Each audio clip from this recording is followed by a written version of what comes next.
Ćao društvo i dobrodošli nazad u još jednu epizodu na kanalu Milanius Društvo. U današnjoj epizodi ćemo da instaliramo novu matičnu ploču koju mi je poslao MSI. U pitanju je X570S Edge Wi-Fi matična ploča, odnosno Edge Max Wi-Fi matična ploča. I nju ćemo da ugradimo u našu Ryzen mašinu koju imamo već neko vreme. U pitanju je Ryzen 2600X koji se nalazi na B450 Tomahawk Max matičnoj ploči koja je također od MSI-a. I danas ćemo da prođemo onu priču i večetu debatu jeftina i skupa AMD ploča, šta je bolje, da li ima razlike, da li treba investirati u jednu ovakvu X570S matičnu ploču ili nam je na kraju dana B450 više nego dovoljan, ne samo za Ryzen 2000 nego za 3000 i 5000, pošto dosta ljudi i dan danas pokušava onako da skara budžete neke jače procesore na jeftinim pločama. Mi ćemo danas uraditi onaj najosnovniji primjer, znači ako želimo da se upgradeujemo kako treba na našoj AMD platformi, ono što je jako bitno je sad imamo jako dobru matičnu ploču. Hajde vidimo šta može jedna ovakva ploča da uradi sa starijim Ryzenom 5 2600X koji se nalazi u ovom ovde buildu i da uporedimo da li se zapravo isplati kupiti skuplju ploču na nekom starijem procesoru pa onda čekati taj upgrade ili jednostavno dovoljno da ostanete na vašoj nekoj starijoj B450 ploči i da jednostavno ne razmišljate o tome, nego kad bude izašao AM5 da jednostavno pređete na njega i da to bude to. Ajde da krenemo ovo da sastavljamo i rastavljamo i da vidimo dok ćemo da stignemo.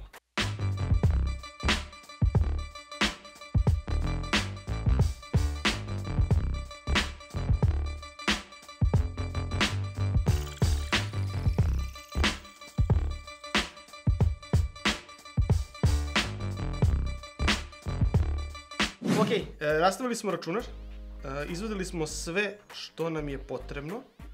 Nije bilo nešto mnogo posla, možda nekih ni 10 minuta, a eto. Tu mi Jeca nam iza pomaže. Gledajte ovako, ovo je Tomahawk Max. Pogledajte kako izgleda, malo da prođem kroz ovu ploču. Kažem, zaista legendarna budžetna ploča za Ryzen 2000, Ryzen 3000 procesore više nego adekvatna. Međutim, za 5000 i na više, mislim da jednostavno ne može baš ova ploča da ispunjava te neke obaveze. Pogotovo ako planirate da uzmete nešto 5600, 800, 900 i ostale procesore, jednostavno nije za to.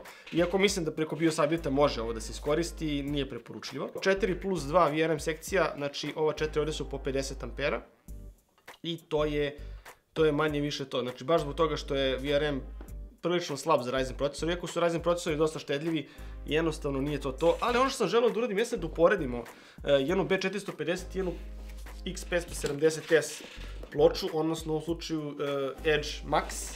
Radili smo recenziju, odnosno overview ove ploče i rekao sam da ćemo raditi jedan build sa ovom pločom.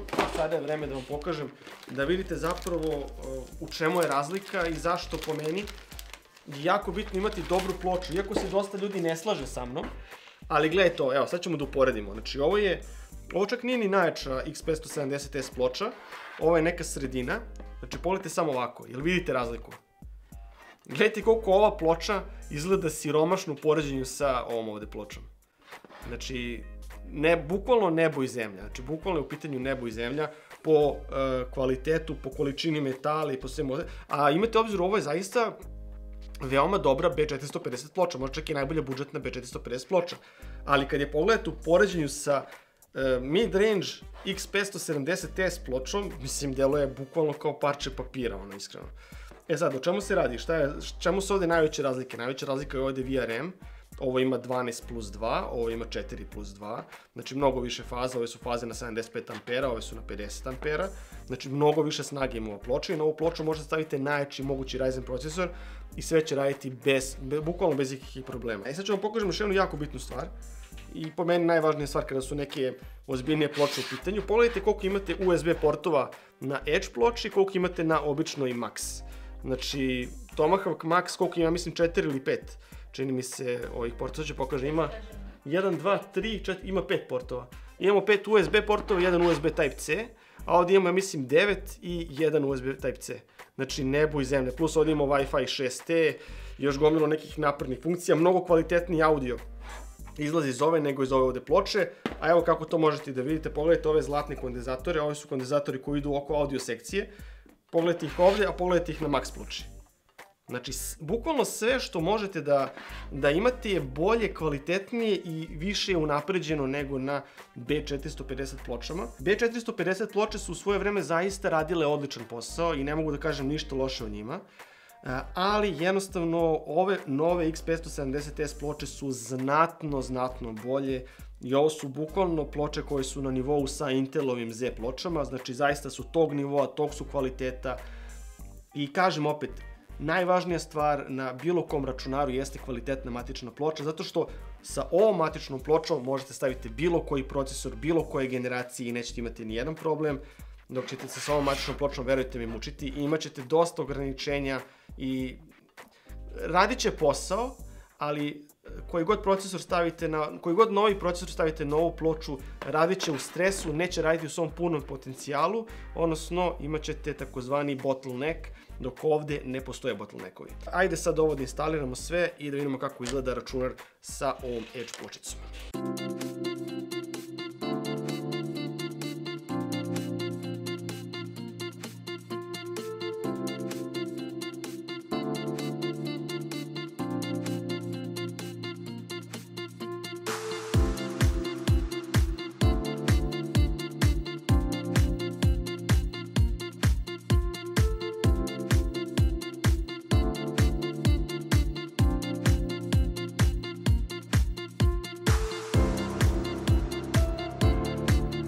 U redu, instalirali smo Z570S Edge Max matičnu ploču koja zaista je, ljudi, iskreno miline raditi s ovakvim jednim parčetom hardvera.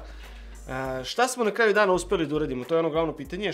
Kakvi su rezultati i da li ima poente uzimati jaču ploču pa stavljati je na slabiji procesor pa onda čekati neki upgrade? Da, ima razlike, ali u odnosu na procesor koji imate, ta razlika će biti veća ili manja. Ovde u ovom posebnom slučaju imamo Ryzen 5 2600X, veoma dobar budžetni procesor, ali kao što sam rekao, ne možete da očekujete čuda. Prošla ploča koja je bila B450, čekajte da ne sačete samo trenutak. Evo je ovde, znači ovo je prošla ploča koju smo koristili sa ovim procesorom B450 Tomahawk Max, zaista lepa ploča. Na ovoj ploči smo uspeli da nategnemo ovaj procesor na 4,2 GHz all-core, ali kada kažem da nategnemo, verujte mi, zaista je bilo natezanje. Tako da da, tehnički i ova ploča može da tera ovaj procesor na 4,2 GHz all-core. Na ovoj ploči je bukvalno onako napregnut na maksimumu, dok na ovoj ploči radi onako najopuštenije moguće. I krivo mi je što ne može da ide preko toga, zato što Ryzeni 2600 serije, zaista to im je plafon, 4,2 GHz all-core im je plafon.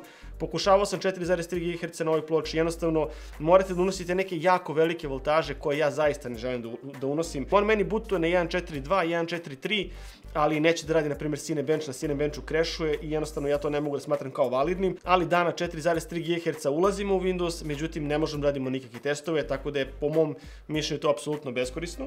Međutim, ono što je jedna druga stvar o kojoj ne pričamo mnogo, ali to je memorija. Overclock memorije. Na ovoj ploči jedino što možete da radite jeste XMP profil praktično, sve ostalo preko toga jednostavno će crashovati, nije to toliko stabilno i ovde smo radili, imali smo na 3200 MHz smo držali našu memoriju za Ryzena 2600, dok na ovoj ovde ploči bez problema 3600 MHz je radila memorija, radi i sad trenutno na 3600 MHz, timings su, ja mislim, 18, 20 ili tako nešto, ali nebitno je opet, uspeli smo da loadujemo na Ryzenu 5 2600X profil od 3600 MHz, napravimo custom profil unutar MSI BIOS-a i MSI BIOS je zaista jako fleksibilan s te strane. Po meni najbolji BIOS za overclock memorije i najbolje ploče za overclock memorije su zadnjih nekoliko generacija MSI ploče i ovde smo to definitivno videli. Znači, kažem, gde smo zaista izvukli maksimum iz procesora, uspeli smo da izvučemo isto tako maksimum i iz memorije i sada nam sistem radi, kažem, na tih nekih 400 MHz više od onoga što smo imali na ovoj ovde ploči, što po mom mišljenju zaista pravi veliku razliku. Zašto su Ryzeni, što imate veći clock memory, Ryzeni rade bolje. Ono što je meni jako drago, što na nestabilnoj drugoj generaciji, zašto druga generacija Ryzena zaista jeste bila nestabilna sa overclockom memorije, na ovoj ploči bez problema možemo da izvučemo 3600 MHz, što je zaista fantastična stvar. Tako da, društvo, to je to. Ostavite komentare, napišite šta mislite o ovom klipu, ja sam zaista jako zadovoljan, a vi naravno kažite koje je vaše mišljenje o čitavoj ovoj priči i vidit ćemo se u nekom narednom klipu. Vidimo se, čao!